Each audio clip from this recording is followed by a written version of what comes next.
Goedemiddag, allemaal. Good afternoon, everybody. So nice to see everyone online. I know it's the end of the year, and yeah, we're expecting maybe a little less people attending, but we got great registrations earlier this week. So I'm sure a lot of people are in the, what do you call it? The DSTV catch-up mode. I just want to better my lighting here and see if that looks better. No, it's not that one. Give me 1 second here. The lights just went out. There we go. So welcome this afternoon. We're FinTalk for free on a Tuesday afternoon. We're chatting with Standard Bank, and Sarah and Nixon is going to join us on stage a little bit later and just share a little bit of our journey as a member of the Center for Finance and Risk Management. I just want to put up a background so that everyone can see where I'm at. My name is Riaan van der Bergh, Deputy CEO at FEDSAS, is also the manager and leader of the Center for Finance and Risk Management, and also the technology side. Today we're talking finance, and I'm sure it's a very relevant topic. We say for finance and risk management that every cent counts, and that's going to stay our mantra for next year as well, that we manage in a way that every cent that we get in is valuable. Every cent that we spend must make an impact, must improve quality education. So put that front of mind and as the filter through which you see school finances, that every cent must count.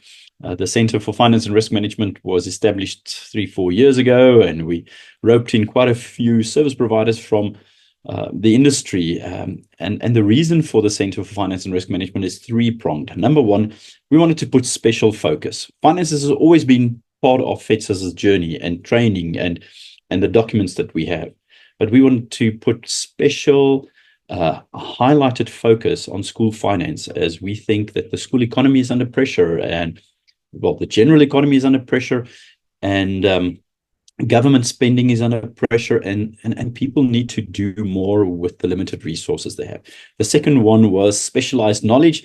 Not that we have all the knowledge, but I studied accounting way back in my early days, understand debits and credits and financial statements, and talk a little bit.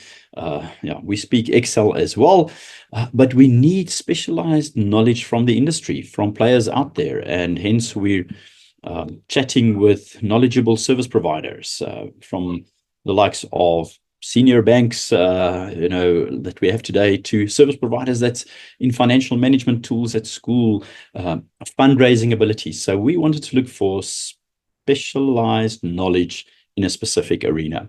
And then the last one was that of solutions. We wanted to bring our schools solutions. So you've got 3 S's: special focus, specialized knowledge, and solutions, so that we can really add value to our members. And today we're talking with one of our solution providers, Standard Bank, which I don't think need any introduction as a commercial bank, one of the big 4, big 5, don't know how they're positioned these days.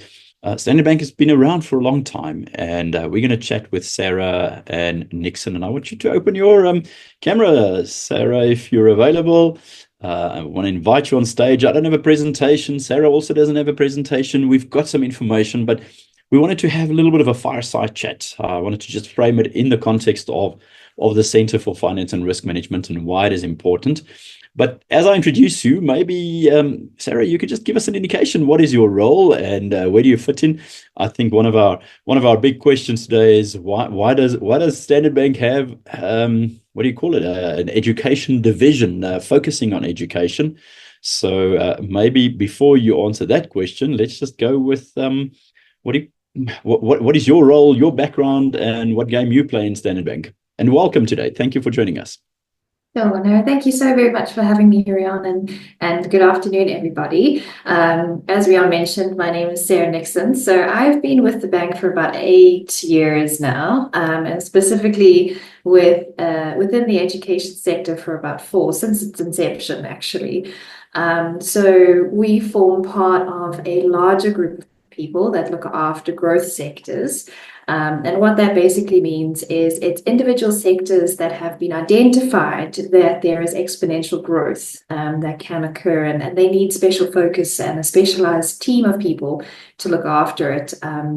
within the broader sort of scheme of banking. So we look at both the banking and the non-banking stuff, and make sure that we service our clients to the best of our ability. So sort of that's how we fit into the bigger space. We specifically look after the business side, not necessarily the personal side. We've got an entire personal markets team. We look at the institution more so than anything else and solution for them. So I hope that paints a bit of a picture for you. There's loads of people within the bank. There's loads of specialists. So we bring in all sorts of people to have different conversations, but we sort of a big team of 4 people that look after the education space. So it's headed up by Yahandaru, who's been in the education space for a long, long time, and various different shapes and form. And so, yes, we try and change the world one day at a time. So thank you very much for having me. Looking forward to the discussion. No, very good. Maybe just to drill a little bit into that. I mean, schools are businesses or entities or legal persons, but you decided to focus especially on education, and not just make it part of business banking, which is where it probably rested for the past few years or a long time, because it's just a regular, it's a transmission account, transactions, high volume. Where did the appetite come from to look at education? What is the focus? Where does the bank want to go in ensuring that the country works? If I can ask you a question just about as direct as that. No, sure. So it's a really good question. And so, I mean, if we think about the education space, it's quite complex, right? There's a lot of different role players within that matrix. And if it's given the right energy and focus, there's a lot of benefit that can come from it. Not just talking from a societal perspective, but also from, an economic perspective. If the education system works really, really well, then that sort of has that snowball effect in various other sectors. And obviously you want a really good education system because that sets up a country for all different types of success. And so from our perspective, you can say the focus is twofold. So it's to have that societal impact, but also to have that commercial leg. And so over the years that we've been operating, we've certainly seen the growth and the benefit being realized, not just from an economic perspective, but a society as well. And so it's been lovely to see it sort of go from sort of strength to strength as we've been operating within the space. Yeah, well, that resonates with us. We've been saying that there's only 3 solutions for this country. It's education, education, education. So yeah, it is smack bang in that space, and yeah, definitely, it's not just a philanthropic society. Yeah. There's got to be a commercial side to it for sustainability, and we're a non-profit, but we always say we can't be loss making. Non-profit doesn't mean loss making. We've got to be sustainable, and that helps. And yeah, thanks for all the products over the past, I think, 18 months to 2 years that we've been in association and working together. We've spoken a lot about solutions, and I know that you guys have listened to lots of schools' requirements. There's a difficult legal framework in which schools must operate. So maybe just give us an indication, how have you listened to the schools and responded to the input from them and from, say, FEDSAS and others? Has that formed and changed your trajectory of thinking and products that you put on the table? What's changed since being closer to the education focus? Absolutely. So part of sort of how we sort of construct how we approach different things is, and you'll ask anybody in the team, no one will raise their hand and ever say we are the sole experts in education, because we simply are not. And so we look to educational experts. So whether that be our very own clients, so you'll find that on a regular basis, we will have various different conversations with schools from sort of quintile 1 all the way through to your big private schools to understand what is going on in their world from a daily operation perspective, but also, what are those things that keep them up at night? And it doesn't necessarily have to be banking stuff. It can be the non-banking stuff. And so we take the voice of our own clients and we put that at the center. And then we look at expert advice. So whether that be, chatting to yourself, we often have conversations to say, Riaan, is this something that you're seeing within your world? Is it something that's a pain point? How can we solve this? Do you have any ideas? And then, so the list of experts grows exponentially again. We also have connections within the DBE, specifically their governance team, because as you say, the legal framework is quite a complex one. And we need to make sure that we are constantly aligned with the governance from both a public and a private school perspective. And so it's taking those pieces and putting them together. And that's what we use to then craft the solutions that we put out there. And often it's non-banking stuff, which is an interesting take on how to approach the market. But we're finding that in the normal banking conventions, it's very vanilla. So whether you look at the red bank, at the green bank, the turquoise bank, it's all very similar from a banking perspective because the legislation is so tight. And so how do we then, come up with ways in which to add more value beyond banking?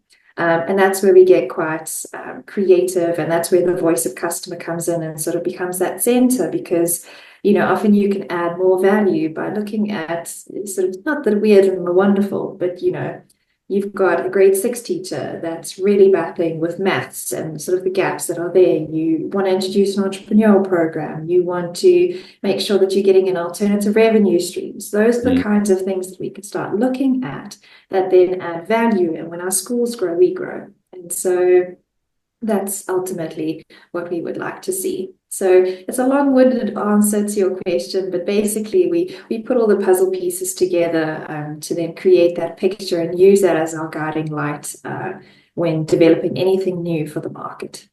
Oh, super. No, it sounds very interesting that you take bottom-up approach. Banking is a big engine. It's a very institutionalized environment and industry. And very often there's the buffet that the bank gives rather than what is the niche that the school needs. And I appreciate that your openness to input from schools and from us. I see some of our people online. I forgot to mention this. You're really welcome to open your cameras. We're in a meeting platform. We're not a big crowd today. Oh, I want to sneeze. It's hay fever season, I guess, in my town. But if you've got a comment or a question, you're welcome to raise your hand. You can open your mics very easily in this type of platform, and we can have a conversation. That's the point of today. But as you spoke, Sarah, obviously you've created an environment with banking solutions. That's what the bank offers. But you also created an environment for collaboration after hearing what the needs were. Similar than what the Center for Finance wants to do, is say, where are the solutions that we're lacking, but that we can collaborate with, work with, and bring value to our clients. Maybe just, I know there's a bunch of them, and we flighted the Rand Matters magazine at the beginning, die Randsake Rand Matters tydskrif is gewys in die begin. Alreta, you can just pop it into the link to the latest edition in the chat box for everyone. You've got some products, and every magazine we feature something different. But maybe just the highlights of where the collaborations are. We're talking solar, we're talking debt collection, we're talking whatever these things are that might be a banking solution or might be a collaborative solution with someone in your network.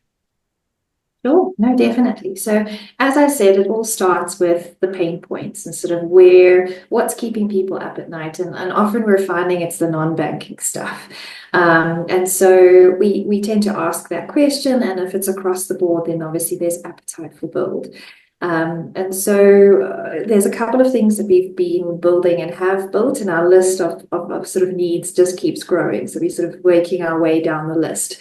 But there's a couple that we've developed over the years that has seemed to be quite beneficial for schools. Again, we don't just look at a specific type of school. We look to benefit, as many schools as we possibly can. And so there's a couple that we've introduced. A couple of years ago, we partnered with a company called Matific, obviously looking at the maths pass rates at a sort of matric level.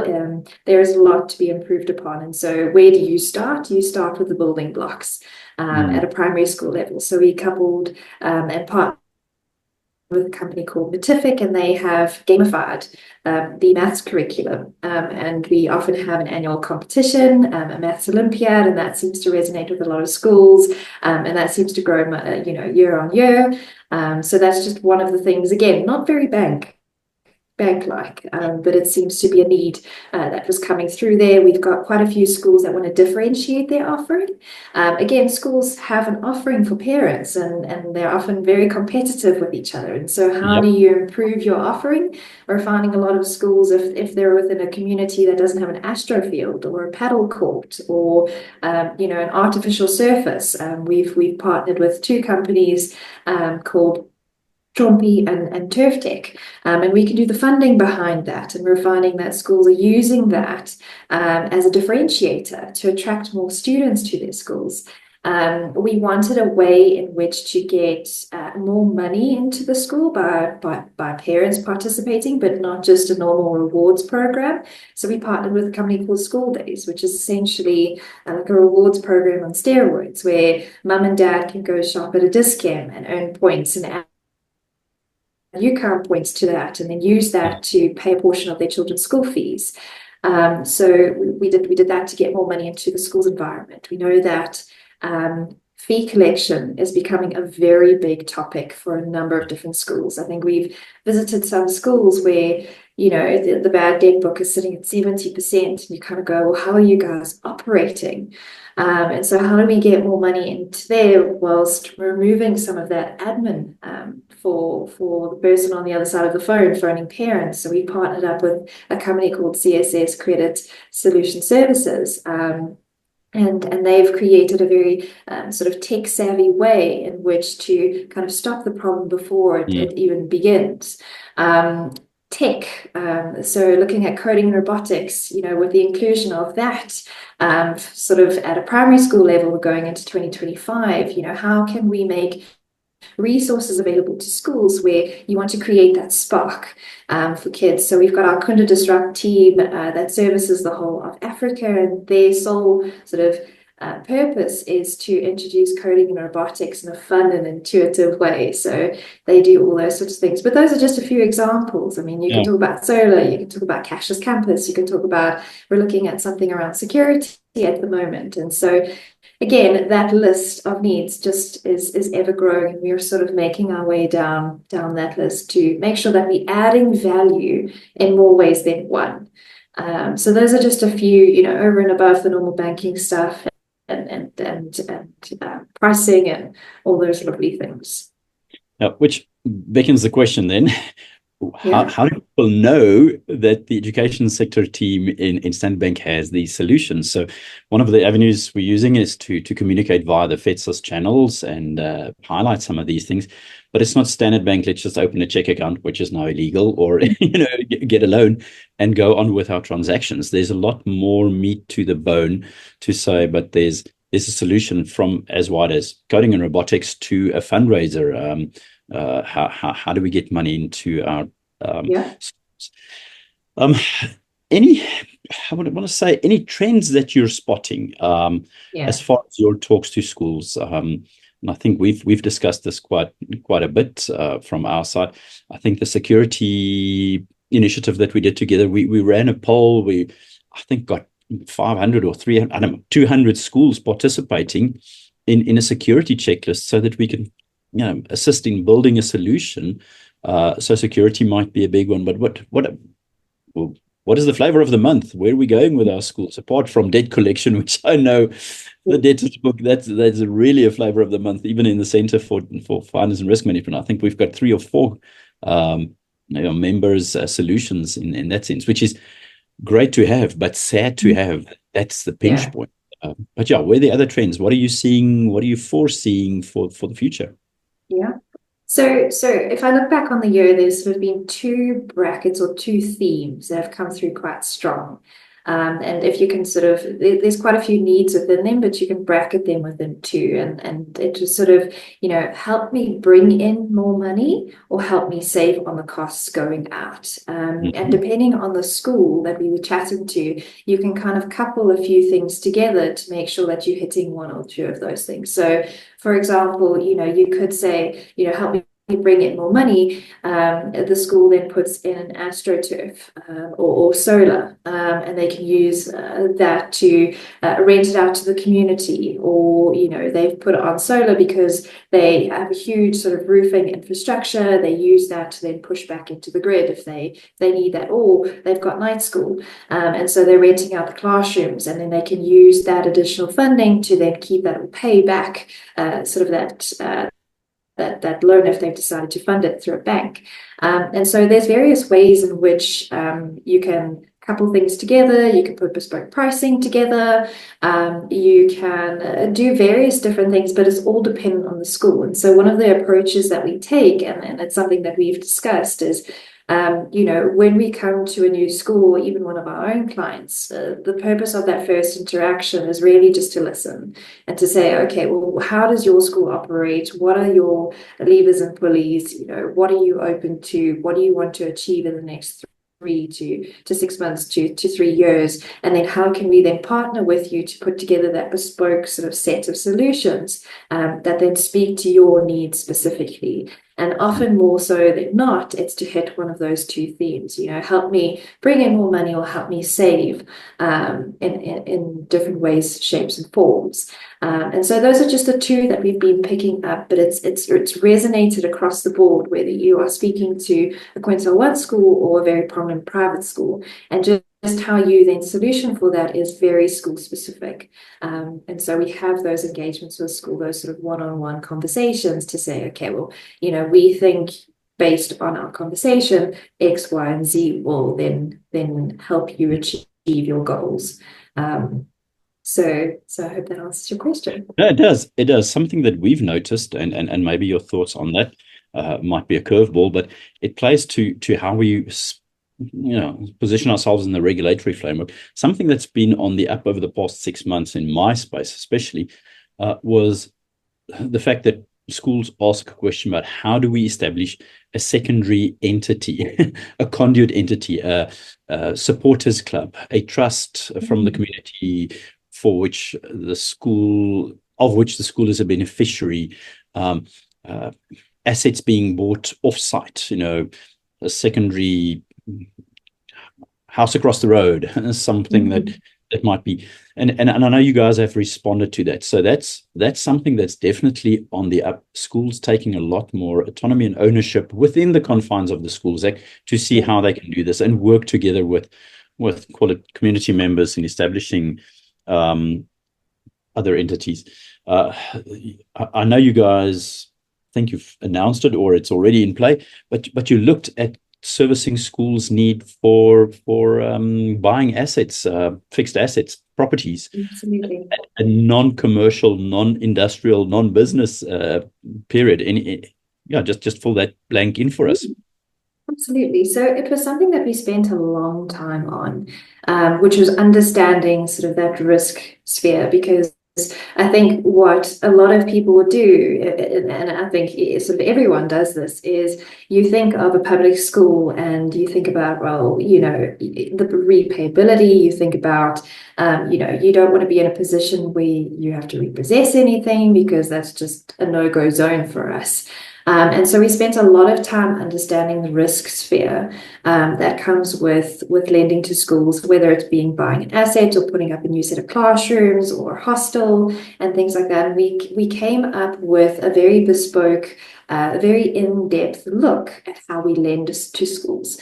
And so it's opened up a lot of lending opportunities for us. We've had schools lend for astroturfs, for the development of new classrooms, for, buying a computer lab or sort of putting in a new computer lab. You can fund things with a serial number. It all depends on how the school wants to structure it, but there's definite opportunities. And it's about having that conversation to say, okay, well, do you want to fund it partly through, savings? Do you want to then fund a portion of it through a loan? And those are the kinds of conversations that schools can have with their bankers on how they want to structure it. But since having that deep dive and understanding the school sphere a lot more in depth and how that sort of risk plays out, it's opened us up to a lot more lending opportunities, and we've sort of seen that come through quite nicely over the last sort of 3 odd years that we have been going with it. But the schools are taking advantage of it, which is awesome, and they're sort of leaving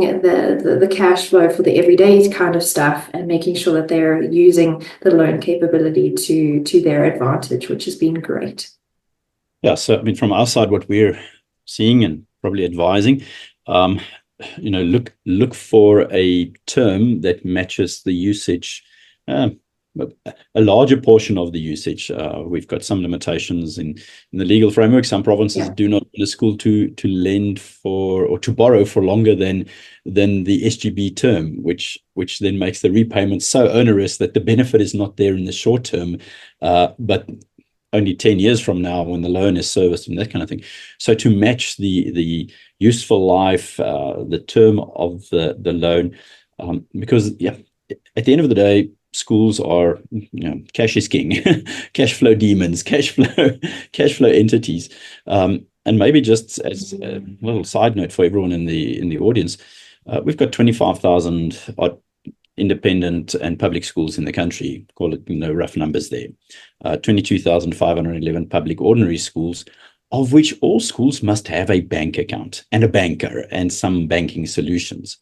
But the number of fee-paying schools have declined to close to 3,000 now, maybe even under 3,000. The last stats that I have from the department looks like it's under 3,000 quintile 4 and 5 schools that still charge fees, which means that there's a big need for specialized banking in a certain group, but everyone else needs a banker that can come up with solutions that support good governance, that support good financial management tools. Now, one of the tools that you spoke about earlier, but that I'm very irritated is not even the good word.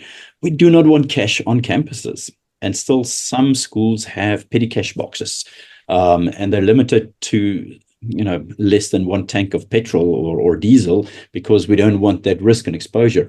I know that you guys have some sort of solution. Just highlight something about the split cards for trips, school tours, but linked to the one account. So we satisfy the Schools Act need for one account, but there's various users and limits and budgets and pockets and everything it can reduce. I found that very, very innovative and a good solution. Awesome. No, definitely. And so just speaking about the cash piece, that's certainly something that's come up in conversations with a lot of schools. They're definitely all for removing cash, not just for sort of the administration portion of it, but it's incredibly risky and also quite expensive. And so we've had conversations with principals that they've taken the money directly to the branch without cash in transit and things like that. And you kind of go, well, that's super dangerous. Let's not do that. Let's try and find a way in which to help you remove that cash off campus. So yes, there's actually quite a few solutions that, again, very school dependent. And so having that conversation with the school is really important. But there are certain card options that can be put forward where you can sort of limit the amount of money that is put on there. You can limit to where certain things can be spent, and it just helps you remove the onus of having that cash on hand, but also giving it to various different staff members. You know exactly where it's been spent. You have that money trail, and so that just helps with sort of managing the finances and all that sort of stuff without having to run to an ATM to make sure your teacher can buy some stationery along the way, or food, or fill up a car, or those sorts of things. So there are various different ways in which you can again put things together that suit your school, and you'd be surprised at sort of the volume of solutions that are on offer, and sort of how nuanced it gets as well. And so having that conversation with the banker or the education team, if you're new to the banking, or sort of switching, thinking of switching, then that's certainly something that we can do. And it's a conversation actually that we have quite often. People are a bit shocked sometimes with the solutions that we have or come up with, Yeah. that tend to have the biggest benefit. So that's quite a cool thing to do. Well, we'll have to show them where to get more info and how to kind of do. Yes. The reason why education is on our hearts, on our minds, just our passion is because we want to see the country work. Education works with the future of this country, i.e., the learners in the classrooms. What does Standard Bank have for the learners? Maybe as banking products or education, financial literacy, which I think is a huge issue. If you talk compound interest with some people around the braai, they just tend to go somewhere else. Yeah. Something that's so important for us. But even in your collaborative space, like the math, the matific side of things, or whatever solutions. If we talk about learners, how do we address the learners? How do we make life better for them 10 years from now? It's an awesome question, and it's something that we're constantly sort of looking to solve for, either directly or indirectly. And so I would say from a normal banking perspective, there's obviously putting things into practice. And so giving a child a bank account, making sure that they know money in, money out, all those different concepts is really, really important. And you can start that with, with bank, when they're really, really little. But mom and dad have full access to all of that and control everything. And as they get older with more responsibility, then they can take over some of that control. And so we've got two categories of banking products. In the sort of traditional transactional account, which is your 0 to 16, which is your Sum One account, and you've got your 16 to 25, which is your MIMO account, and both come with different rewards programs. So the kiddos that are really interested in Krispy Kreme and Nando's and Cotton On and Van Skyke and 123 Tutors and all those sorts of things. So there is something for them, and they get discounts and vouchers and all those sorts of things. So it's kind of making banking really, really fun. So they can interact with all those different pieces and learning sort of that financial wellness as they go along. We've also got a team of people called the EBB team, and they can put together sort of a financial wellness piece for not just the teachers, but also the parents. It's really important that everyone be on the same level, but also the kids. And so that's a piece that we often put together for various different businesses. It's not just our schools. It all comes through with a request, and their team put together quite a cool financial wellness webinar, or they come directly to the school depending on where they are located. And they just sit and go through 5 basic principles and make sure that everyone comes out of that with a better knowledge of how to manage finances and grow their wealth. So not just maintain, but grow, which is an important piece given where the cost of living is going as well. And so just sort of that's the more traditional banking side. And then the beyond banking space, there's a couple of things in the school space, but also as the kids get older. So in the university space and the TVET space, we focus a lot on entrepreneurship. We've had programs being run that we've established economic activation offices. So that's kind of like a central nucleus where entrepreneurs can go and connect with other entrepreneurs and find resources and programs and competitions and all that sort of stuff. And then when we come back to a school level, obviously with our partnership with Matific on an annual basis, we run our Matific Maths Olympiad. And I think over the last 3 years, and I stand to be corrected, I think we've had a cumulative 45,000 kids join in over a couple hundred schools. And what warms my heart every year is that the school that has won 3 years in a row is a no-fee school in Kailita in the Western Cape. They have, I think, less than 20 computers, over 1,000 kids. And they rotate, so they have this schedule that they do, and they queen every single one of the other schools. We've had a close call this year with second and third place, but it's these kids that which most would consider access to very little resources. They join in every year, and they absolutely just make it their own. And they win 15,000 Rand, and they've put that towards all sorts of things. They get book vouchers. And so those are kind of the things that crop up throughout the year that we really just put emphasis on. And, anyone can join. So it's completely free. There's book vouchers and teachers vouchers, and kids get certificates, and it's quite a cool thing that happens every year that we get involved in. So various different aspects, again, on the banking side, but also the non-banking side, just to add value in different shapes and forms. That sounds brilliant. If we can focus on what we do for the learners, suddenly every cent counts. Suddenly, even as far as our comfort for where do we bank, and is it possible to change, and is it not, comes into play. But we're going to get towards the end of our session, and I've got two maybe questions or comments. The first one is, the macroeconomy influences us all. Repo rate changes, goes up, goes down, investor sentiment, the election, the US election, whatever happens.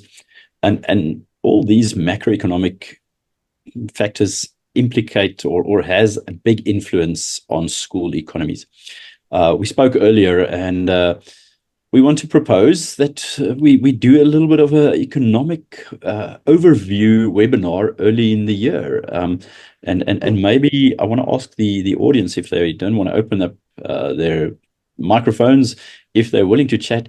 You mentioned it a few times. What are the things that keep them awake at night, so that we can ask the economists from Standard Bank that will join us, say, early Feb, middle Feb, 2025. So let's look at the economic outlook for the year. How might it influence consumer spending or consumer disposable income? That is a direct influence into what school fees are. But what I don't know if someone wants to either raise their hand or just type in the chat box. What keeps you awake at night? As Sarah has said various times, let's listen to schools. What are the issues that definitely concern us, and that we can, as the Center for Finance, and maybe with some collaboration partners like Standard Bank and others, that we can address for you? Maybe just start with a question, if there is, and maybe a second question is, will it be valuable to have such an economic outlook with Good day, Johan Koen speaking, the R High School. I don't know whether you can hear me. Yes, Johan, go ahead. I don't know whether Sarah knows where the R is. Yes, yes. The R High School changed to Standard Bank about 6 weeks ago for different reasons, after being 73 years with our previous banker. We're really having huge trouble with our business online system. It's not user-friendly, it's time-consuming, there's restricted business hours, we cannot select the time for future payment, no summary of accounts on one screen, no option for the bank confirmation letter.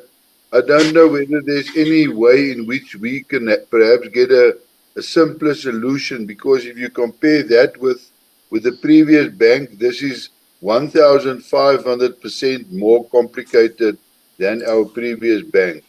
And the people here in the R has been very helpful from Standard Bank, but apparently that is the norm, and that is the way to go. And it's really it's ridiculously complicated for us. I don't know. I can give you our numbers if you will. You're welcome to phone us, because we're really suffering a huge lot of time. It's really time consuming. So I also sent this on my application for this meeting. I don't know whether you received that, but in any case, so I don't know. Yeah, I will pass it on to you. No, 100%. Sarah, and there we opened the session. Absolutely. You listen to the schools, you listen to the client. Thank you for sharing with us, Sarah. And any feedback on that? So what I'll do is I'll actually connect with the banker that's been assisting you. So Business Online obviously houses quite a number of functions. And so it does come with some complexity, but there is another version, sort of another option that we can then present that's a lot more simple, that we've actually got quite a few schools on. So let's give you that information, and then you can sort of review it, see if it's something that suits you, and then we can go from there. But what we can also do is just get a business online specialist to come to you, and sort of walk you through the process and do a bit of training with you as well, just to make it a little bit more simpler. We've done that with a number of schools across the board as well, because obviously it is something new, and it is a new sort of platform to get used to, with various different functionalities. So let's make sure that the people are behind you, but that you've also got options. So if you're comfortable with that, I can just get hold of your banker, and then we can work through that if you're comfortable. Okay, You're more than no problem. welcome. They've got my cell phone number and things like that, where I've registered, but we will really appreciate that, because Absolutely. yeah, thank you very much for that. No problem. Let's get you sorted. Oh, great. Thanks, Johan. Thanks for the input. Thanks for coming in. I don't see any other hand. Paul, you mentioned that you wanted to make a quick contribution here. Yeah, thank you very much. Yeah, Sarah, I'll tell you one day, or maybe tomorrow or the day after, when I meet you again online. I don't think you should invest in paddle courts at schools at the moment, but that's a longer story. It's an internal joke amongst FEDSAS. No, Paul's got to share. Paul is hopping on two crutches and one leg in the air. But so now we are recovering. But quite seriously, I think the idea of having a scenario session for schools early in the year would really help them get a bit of an idea. I know no one has a crystal ball. No one can see what's going to happen in the future. But I think if schools could get an idea of what can they expect in the turbulent environment that's going on, every year we say is turbulent, and what can they do to sort of mitigate some of that turbulence? What can they start looking to do? I mean, like Johan mentioned there as well, a lot of stuff is moving more onto a technology platform, and we need to start equipping people how to handle it.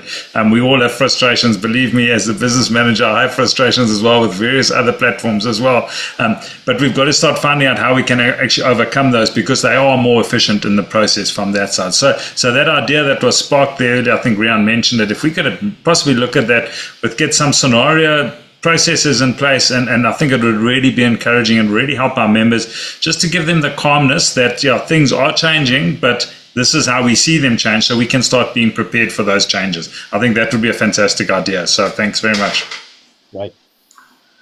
Sarah, I don't see any other questions or comments, and thank you for everyone participating. Last item on my agenda or question for you is, we mentioned so many things. Obviously, business banking and education banking and core banking functionality, as Johan mentioned, is one of the big issues. But there's a host of other things that we spoke about today. And where do we get more info? Carita, I see you online. Did you want to make a quick comment, or is just opening up the screen? Okay, wonderful. Where do we get more information apart from what is published in our previous magazines, which might, be paging through a lot of pages? Do you have something that we can share with the audience? And how do they contact you, or who should they contact? I think you've got a central education email address, but can you just give us the contact details and where to find more information?